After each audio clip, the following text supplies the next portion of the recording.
بێگومانی وەریشێن تورکیا لەسەر دەڤەرێن پاراستنا خۆسەر کوردستانی دێواتەیە ئەو تایبەت دوێ مسلسێ هەر سێ ئالیە بەشێ کوردستانی تێدەنن دێواتەیە عێریشاوی سەر کورد و کوردستانی بتەواییە نە لەسەر پارتیکەیە نە لەسەر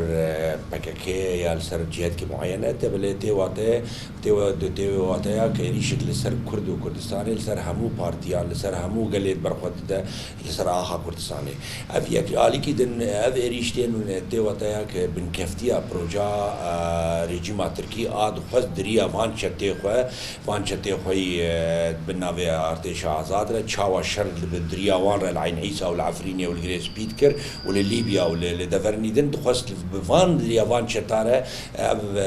شەرکی مەزن لە گارێ و لە هەفتانینێ و دەڤەرێن پاراستنا خۆسەر لێ شکەناندنا وانە و ڕەڤاوان چەتا ژوێ دەڤەرێ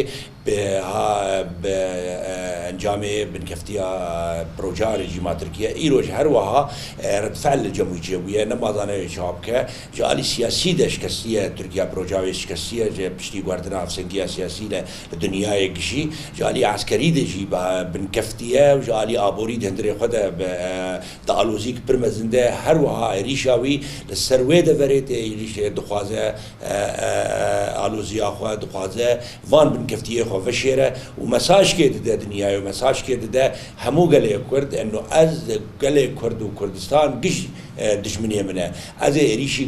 کوردا تەواهی بکەم ji ber دوێ مسلسێ دە ناو هەرسێ بەشێ کوردستانێدا تێواتەیە کە بە کوردستان گشت هەدەفەش رێژیما تورکی دە دباوەریام رێژیما تورکی دروێ خۆی داوی دێ پرۆژا خۆی هۆڤانە و قڕێژ ji ber دنیا گشت گواردن و هەروەها تورکیا گەرەک خۆ بگەرە و ماوێ گەلا و پرسگرێکێ هەندرێ تورکیا دەژ وەختێ دامەتراندنا جمهوریە تورکیا 1923 ئەف پرسگرێک هەنن حتا ناتو چارەسەر نەکریە و هەر دەڕە ئەف پرسگرێک بهتر دەبن و بتایبەت پشتی سەرۆکی ئەمریکا بایدن ئەرێپیدان اعتراف بە کۆمکوژیات حەقی ئەرمەنیات هاتکردنش بەر سەڵتەنا عوسمانی و تورکی و رێژیما تورکی لەسەر بێدەنگ بوو vêtaliyê ev jî kir ke ev hişt Tirkiya di alozîk mezin de bijî di siyaseta xwe yî derve de ji alîkî din de îro projek pir mezin tê hazirkirin di Kongresê Amerîkî de çi Meclîsê Nûwab be ya Meclîsê Şûx be ew proje dixwaze Tirkiya گونهکار بکە لەسەر وان انتیهاکاتێ دە حەقێ ئینسانیەتێدا دە ماوێ مرۆڤاییەدا ئەف پرۆژەک هاتوو بسەرکە تورکیا باسکۆت ینی بێ باسکۆت بە تورکیا مەجبورە قۆناغا نەهدە دخۆناغا نەهدە خۆ بگوارە و ڤەگەرە ماسا دیالۆگێ بکردارە و چارەسەریە کوردی چارەسەریە پرسگرێکێ هەندرێوێدە ji berî 100 salî چارەسەر بکە باوەریام دە ئەمریکی ئیرۆ سیاست تاوانی دەرڤە بتایبەت پشتی هەڵبژاردنên dawî ya Serokkomarê Amerîka siyaset tawanî stratejî hatiye diyarkirin ev siyaset tawanî stratejî bercewendiyê wan û bercewendiyên hêzên heremî nagihên hev dijî hevin her wiha Amerîka di baweriya min de ne ew razî ye li ser van êrîşa we ew proja ew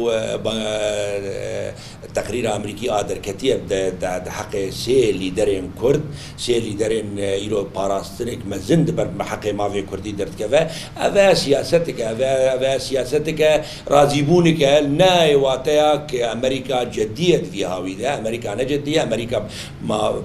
bercewendiyê xwe diparêze îro parastina bercewendiyên Amerîkî di parastina bercewendiyên gelê Kurd û demokratiyetê di rojhilata navîn de û bi taybet Bakur rojhilatê Sûrî de û li ser axa Kurdistanê her wiha mesaja rêpîdana اعترافا Serokkomarê Amerîkî piştî û qesal bi komkujiya Ermenî tê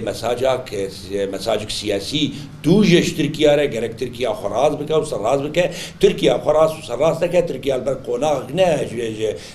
ji vê اعترافê ew ya wê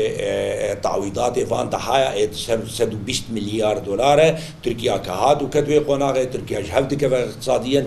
جعلی آبوری و جعلی هندر دو ترکیه و چاقی وقتی گوتن لسر ماسیا پرچبونه که هزین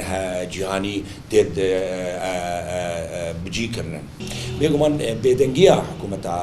هرم كردستاني نجيه راحتيه جرك أوجي برسوا خبدا أوجي بر جلي كرد بداج بر أبي شيلو السر بشكي جا آخ جغرافيا باشوري كردستاني هروها بأريش لسر خلق مال سر براي مال باشوري كردستاني لسر حكومة ما هرم كردستاني إيرو حكومة هرم كردستاني دسكفتيك برمزنة رواتيا دستورية هي ما في جلي كرد لهر شار برشي كردستاني نما في بارتي كي ما في جل كي البشكي كردستاني هروها باراستنا في حكومة مكشاتي خستن اف حكومة جرك ديسا اوجي باراستنا ملتي كرد لشرسي برشي كردستاني جما في ويبا وش اركي ويبا وجرك نريني بزلالي ديار بك وجرك بزلالي ديار بك وبرسيفي توجي بدا فان إيريشي تركي يا فان هولداني تركي كتخوازن قال كرد تنبكن نل باكوري كردستاني بتما بتني لهر شار برشي كردستاني تخوازن بقال كرد وما في قال كرد بتنبكن